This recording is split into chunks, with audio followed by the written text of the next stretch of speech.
తిరుమల లడ్డు వ్యవహారంపై సిట్ దర్యాప్తు వేగవంతం చేసింది. 9 మంది గల సభ్యులు 3 బృందాలుగా విడిపోయి దర్యాప్తు చేయనున్నారు.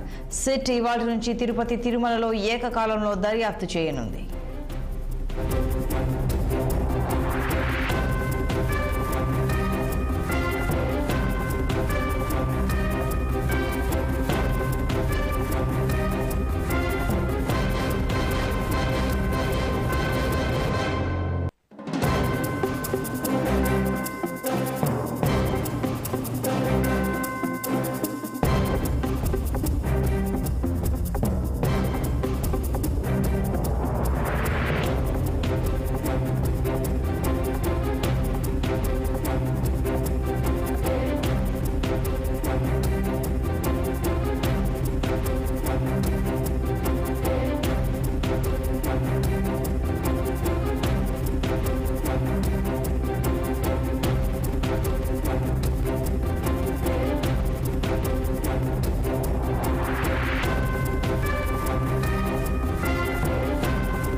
తిరుమల లడ్డు వ్యవహారంపై సిట్ దర్యాప్తు వేగవంతం చేసింది. 9 మంది గల సభ్యులు 3 బృందాలుగా విడిపోయి దర్యాప్తు చేయనున్నారు. సిట్ ఇవాళ నుంచి తిరుపతి, తిరుమలలో ఏకకాలంలో దర్యాప్తు చేపట్టనున్నారు.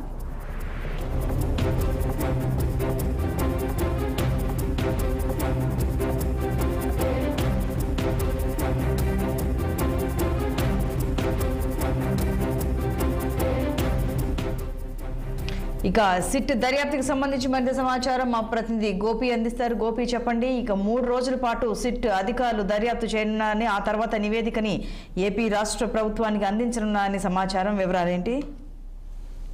సంతోషి, ఏదైతే తిరుమల లడ్డు ప్రసాద్ తయారీ వినియోగించే నెయ్యిలో కల్తీ జరిగిందంటే ఇప్పటికే రాష్ట్ర ప్రభుత్వం ఒక సిట్ అనేది ఏర్పాటు చేసింది. అటు తర్వాత నిన్న తిరుమలకి మొదటగా తిరుమలకి ఏదైతే సిటీలో కూడా గుంటూరు రేంజ్ ఐజీ సర్వేష్ట త్రిపాఠి, అదేవిధంగా విశాఖ రేంజ్ డిఐజీ గోపీనాథ్ జెట్టి, అదేవిధంగా కడప జిల్లా ఎస్పీ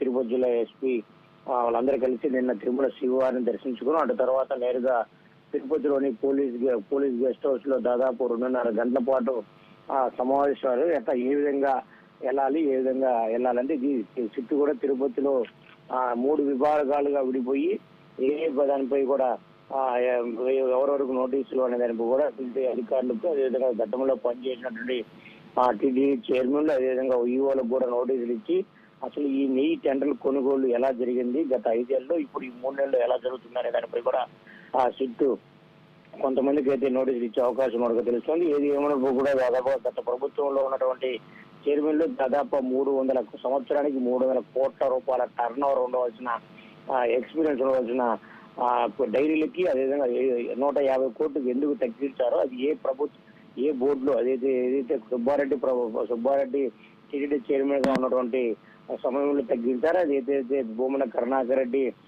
సమయంలో ఉన్నటువంటి ఈ ఎక్స్పీరియన్స్ 300 కోట్ల టర్న్ ఓవర్ విభాగాన్ని తగ్గించారనే దానికి కూడా సిట్ గత ప్రభుత్వంలో ఇచ్చినటువంటి జీవోలను కూడా పరిశీలించారు. మరోపక్క అసలు ఈ టెండర్ ఎందుకు 320 రూపాయలకి ఎందుకు కొనాల్సి వచ్చింది, అదేవిధంగా ఒక బృందం అయితే తమిళనాడు దిండిగల్లో ఉన్నటువంటి AP dairy food private limited దాని కూడా అక్కడ కూడా వెళ్ళి పరిశీలించారు. అదేవిధంగా తిరుమలలో ఉన్నటువంటి ఘీ తిరుమలకు ఏ విధంగా వచ్చింది, తిరుమలలో ఆ ఘీ ట్యాంకర్లు వచ్చిన తర్వాత ఏ విధంగా పరీక్షలు నిర్వహిస్తారు, అదేవిధంగా తిరుపతిలో ఒక బృందం అయితే మార్కెటింగ్ గోడౌన్లో తిరుపతికి చేరుకున్న లారీ ట్యాంకర్లో తిరుమలకి ఏ విధంగా నెయ్యి పంపించి అక్కడి నుంచి శాంపిల్ ఏ విధంగా తీసుకొచ్చారు అనే దాన్ని కూడా 3 బృందాలుగా విడిపోయి ల్యాబ్లపై ఫోకస్ పెట్టే అవకాశం ఎక్కువగా ఉంది. దాదాపుగా అసలు గత ప్రభుత్వంలో ఎవరెవరు టెండర్లో పాల్గొన్నారు, ఎందుకు అంత తక్కువకే పాల్గొనాలని చెప్పి టీటీడీ నిబంధన పెట్టిందనే కూడా సిట్ కూడా దర్యాప్తు చేయనట్టుగా తెలుస్తోంది. సంతోష్. Gopi, thank you.